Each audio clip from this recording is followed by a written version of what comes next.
Well,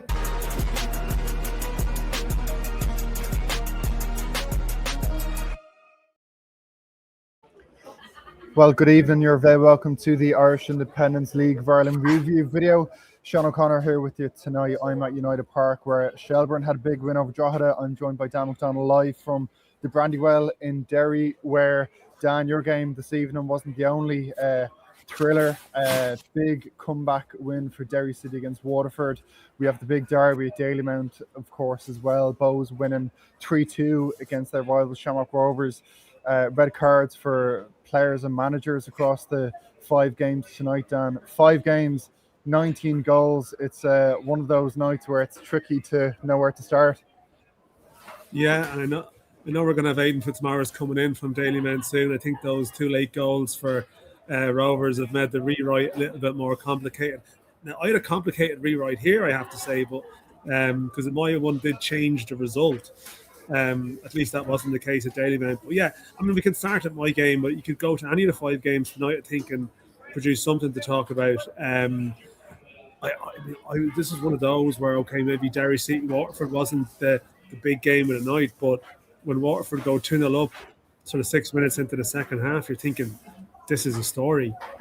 This is going to be a story because this is the 4th game in a row that Derry City have played at home. Well, sort of documented, they've fallen behind in all 4 games, and it was just one of those evenings, boos at half time, a few chants and comments from the fans who just weren't happy with various things, and then it turns. And look, there was 2 things that happened. Tiernan Lynch, who would have been under pressure if this game had gone against him, definitely, he brought on Depot Akinyemi in place of James Clark. And they sort of went to 2 up top with a more 2 natural strikers, I suppose. And the game turned, and Akinyemi did get the 3-2 goal in stoppage time, but it was Michael Duffy.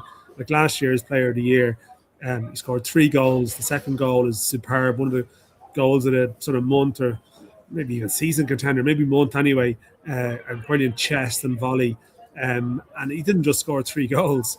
He won the penalty for his hat-trick, and he put in the cross for Depot's goal. So, anyone who plays the League of Ireland fantasy football and has Michael Duffy in their team has had a good evening. But he's the real manager that he's probably doing big favours for here is Tiernan Lynch. That's a massive result for Derry, because as we mentioned, the vibes around the Brandywell, they could have really went the other way if Waterford held on to that 2-0 lead. Really impressive second half comeback from Derry, and it was a second half comeback for Shells here in Drogheda, which saw Joe O'Brien's men pick up their first 3 points of the season. A real game of 2 halves, Dan.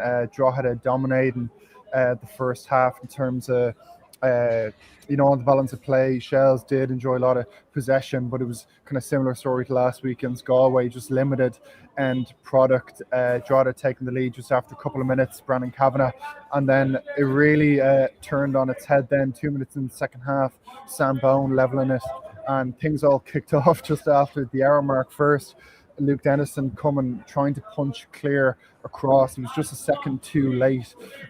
Picked up a book and caught Freitas in the head. Kevin Doherty's incensed on the sideline, and before Harry Wood could even take the penalty, Kevin Doherty got his marching orders. So a lot of drama on the sideline as well, between both benches. Couple of penalty shouts as well. Harry Wood sticks it away, and they hang on for their first win of the season, also their first win here since November 2023. So this has been a tricky place for Shells in the last couple of games, but it wasn't tonight, then. Yeah, I think was it Freitas who was fouled for the penalties. That's the second time he's been punched for a penalty in the Shelbourne match since he's gone there. I think he might have been for the the penalty he had in Tolka Park against Galway as well. But that's, I mean, the week the draw they've had, the drama, you see them score early and you think they're going to get a little bit of cheer at the end of a very stressful time. The opposite now feeling you'd imagine going home. But that's huge for Shells, because, I mean, that they had bad memories in that draw the game in recent years, the type of game where they maybe dominated and didn't win. To come from behind and win, it'd be very satisfying for them. And of course, another injury worry we'll have to keep an eye on from Michelle's point of view. with Milan and Ben going off in the first half. Of course, Owen Casey and Paddy Barrett out at the moment with hamstring issues, so that's one for the Reds fans to keep an eye on. And of course, as I said, the off the field issues over the last 10 days for Drogheda. They were hoping for a bit of respite tonight, but didn't come. And of course, there's no opportunity to ask Kevin Doherty for a bit of an update now after his sending off after the game. But Dan, I move to the derby. Of course, I think we have Aidan Fitzmaurice. If you can hear us there, it was a big win for Bohemians, and their good streak against Shamrock Rovers continues. The good streak continues, the winning run continues, the clean sheet record is gone. 3-2 and finished here, which is anybody looking at the scoreline would think it looked quite pretty tight, but it was a very one-sided first half from Bohemians. They were very dominant. Really so surprising how often Shamrock Rovers were. So the loss from Shamrock Rovers, the players went over the fans at the end to take the applause and take the acclaim. They got something back from it, but certainly from the opening stages, Shamrock Rovers were well off. Aidan, 2 late goals from Shamrock Rovers to get themselves back into it, but it was too little too late, and Bows full value for the 3 points by all accounts. Yeah, Bows were magnificent in the first half. I mean, I suppose a little nervousness. You look at Shamrock Rovers, there's so many young players inside. Victor Ojavanuna, Adam Brennan had the best chance for Rovers in the first half, were really good. Really struck it really well. The ball came in from Danny Grant, exposed player. He took a volley. Kasper Karachka made the save. After that, Rovers really backed off. They're very tame. Ross Tierney, I thought, was magnificent for Bows. I know Dawson Devoy gets a lot of the praise for the midfield form for Bows, but Bows were very good in every area. Niall Morahan has a lot of critics among the Bohemian support here, but he was exceptional tonight. The quality of the goal from the first goal from Conor Parsons, the way the ball was worked up to him. The second one, penalty from when Dan Cleary pushed over Ross Tierney in the box, no doubt about it, right in front of the referee, no doubt about it. So on paper, yes, a very tight game, but Bows are really dominant and a lot of work for Shamrock Rovers to do. So if you're Rovers, you'll take the fact that they did get back into it, but I'd be worried about how off it Shamrock Rovers were for 89 minutes. Aidan, I'll come back to you in a moment with Dan. I might just touch on another win for Dublin club tonight. St. Pat's winning 4-0 against Dundalk. I know you saw Dundalk and they were full value for their point in Tala last Monday, but that's a heavy defeat for them against Stephen Kenny's men. Yeah, I suppose there's 2 sides to that. It's a huge result for Pats, like 2 home games this weekend, and certainly unease in the Pats support after they lost in Tala last week. So to put 4 goals on Dundalk, who'd started the season well, that's just something, first proper home game of the season for the Richmond sort of Park faithful, and they'll go home pretty happy. And you see Ryan Edmondson was involved in the goals. Ramal Palmer, when he's fit, obviously he's a huge player for them.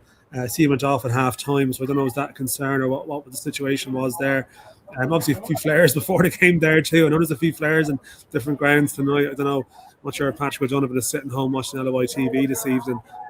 If he is, A, I hope the taxpayers aren't paying for a subscription, but B, he might be sort of sending some more mails and punishments around. I don't think I'd like the banner here. The Shamrock Rovers had a banner here I'm not going to repeat it on air. It's not suitable for work, but certainly Shamrock Rovers fans made a point to Patrick O'Donovan personally with the banner. So I think he'd be his people will be watching that. Yeah, we'll have to. And I suppose go on, Dan. Sorry, yeah. The other game, I suppose. The other game obviously is Galway United and Sligo Rovers, and I actually think I have to say John Caulfield deserves a lot of credit, because there was a lot of negativity around Galway United in pre-season. He's lost players to teams, including the Sligo Rovers like Genoa Sua on the other side tonight, and they've played well against Drogheda and they were probably sucker punched.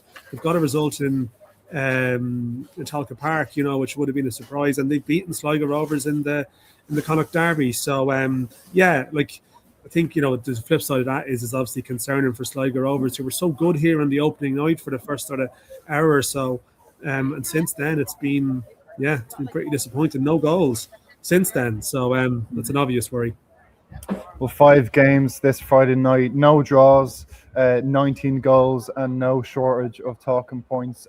Dan from Derry and Aidan from Daily Mail, thanks for that. You can follow all the latest League of Ireland reaction and analysis across the weekend with the Irish Independent. Thanks for watching.